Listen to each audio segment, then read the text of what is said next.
Mojtaba Khamenei was born in 1969 in the ancient city of Qom, a place where religion is not just faith, but the heartbeat of society. He was born into a family whose destiny was bound to the fate of a nation. His father, Ali Khamenei, was a powerful cleric and revolutionary who became the supreme leader of Iran, the most authoritative position in the nation's modern history. That office shaped the lives of millions and defined Iran's role in the Middle East.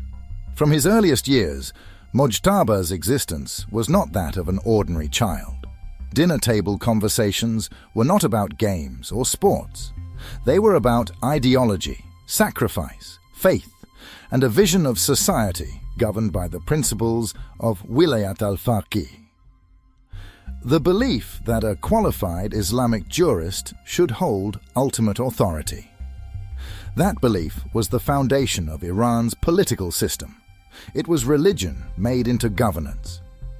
As a youth, Mojtaba studied in the major religious seminaries of Qom, immersing himself in theology and jurisprudence. Yet, unlike many clerics who rise to prominence through scholarship or public preaching, he remained largely unseen by the broader world. His influence came not from headline speeches or TV appearances, but from quiet access inside the corridors of power. He formed close alliances with the Islamic Revolutionary Guard Corps, the IRGC, the institution that was not only a military force, but an ideological army, an economic powerhouse, and a political backbone. To the IRGC, Mojtaba was a bridge between spiritual authority and military command. While others sought public acclaim, he developed loyalty and trust in hidden networks. For decades, he stayed behind the scenes. He did not seek fame. He did not cultivate a public image. Yet his proximity to the heart of Iranian power made him inside political circles a figure of consequence, unspoken but understood. That all changed in early 2026. A new war erupted, one that would reshape the Middle East and define Mojtaba Khamenei's legacy. On February 28, 2026, a massive coordinated campaign of airstrikes, carried out by American and Israeli forces, struck the heart of Tehran. The supreme leader's residence, surrounded by multiple high-ranking officials, was hit with precision. The strike killed Ali Khamenei, the supreme leader who had guided Iran for decades and transformed it into a regional force. The loss was seismic, sending shockwaves through Iranian society and the global strategic order. Among the dead were not just generals and commanders, but members of Mojtaba's own family. His wife and close relatives were obliterated in the same barrage. In an instant, his world had been blown apart. But Mojtaba survived, gravely injured, wounded by the blast, and forced into extreme circumstances. Reports confirmed that he suffered multiple injuries during the strike and has since been either treated in secret medical facilities or evacuated for intensive care, his public presence almost entirely absent as the war continues. At the same time that Tehran was burning, the war spread across the country. Civilian neighborhoods were bombed day and night. Homes, businesses, and entire districts were reduced to rubble. In the southern city of Minab, a devastating missile strike struck the Shajare Tayyebe primary school, collapsing roofs, tearing apart classrooms, and killing at least 175 school children and teachers who were simply learning inside that building on a normal day.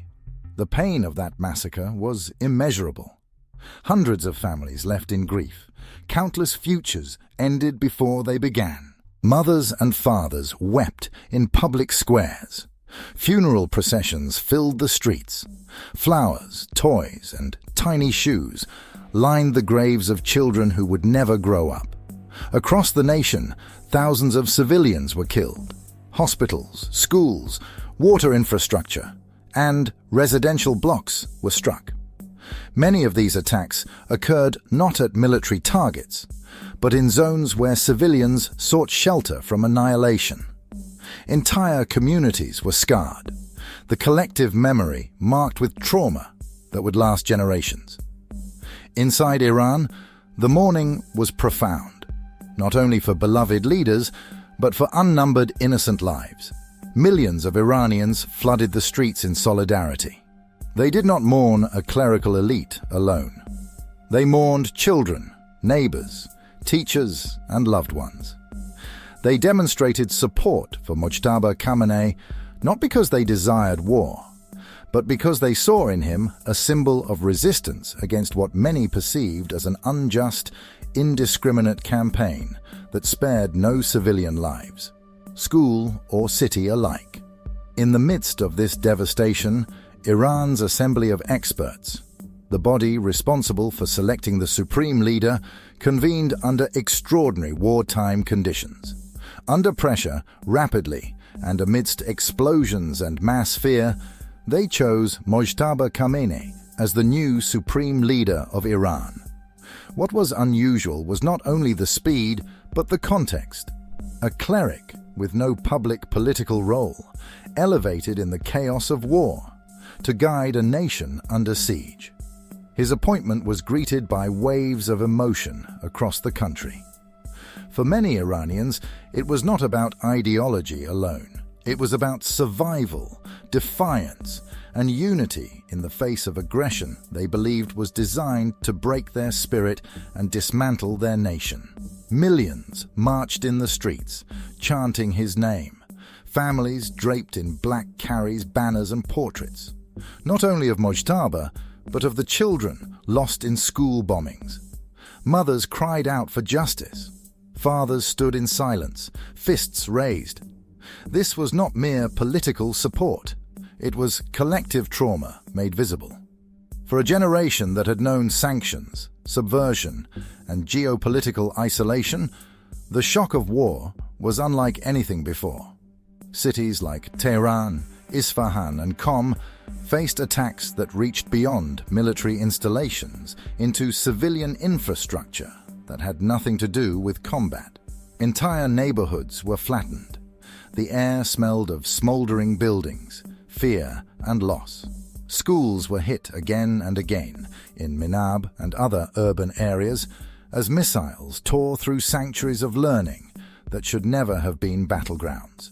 Yet amid this horror, Mojtaba Khamenei's name became synonymous with resilience, not only because of his lineage, but because Iranians saw in him someone who had personally suffered the crushing blow of war.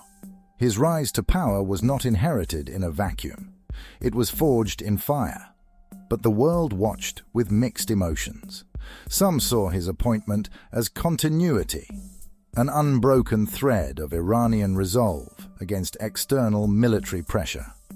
Others saw it as a sign that the conflict would deepen, not end. Iran's new leader sent messages, through intermediaries, through encrypted broadcasts, that the country would continue to resist, that its sovereignty could not be negotiated away, that the memories of those killed, children and leaders alike, would not be forgotten or forgiven. Despite the violence raining from above, protests continued in many cities, not against Iran's leadership, but against war and destruction. Civilians cried out for peace, for an end to bombardment and suffering. They demanded answers, accountability, and justice for the children killed in classrooms that were meant to build futures, not be destroyed before they even began. The world stood on the edge of an unknown precipice. Iran's streets were crowded with grief and defiance. Nations debated whether diplomacy could still be salvaged. Global prices spiked. Alliances shifted. And the future of billions of lives was suddenly in the balance. Not just in Tehran, but in capitals across Europe, Asia, and the Americas. Mojtaba's rise was not clean or conventional. Iran's revolution was built on the principle that leadership should be for the people and guided by faith.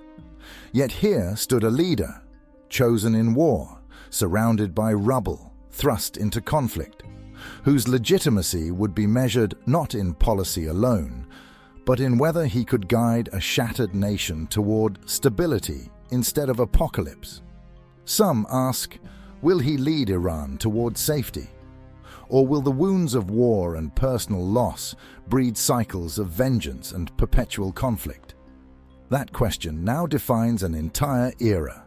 Behind the headlines and the strategic maps, behind the bombs and the ruin, lies a people, ordinary mothers, fathers, teachers, and children, whose hopes and fears are intertwined with a leader shaped by tragedy. Mojtaba Khamenei's journey, from a quiet man of faith to the supreme leader during the most violent conflict of his country's modern history, is not just political biography. It is the story of a nation at war with the world's most powerful military forces, of classrooms turned into cemeteries, of support rising from grief, and of a future poised between reconciliation and retaliation.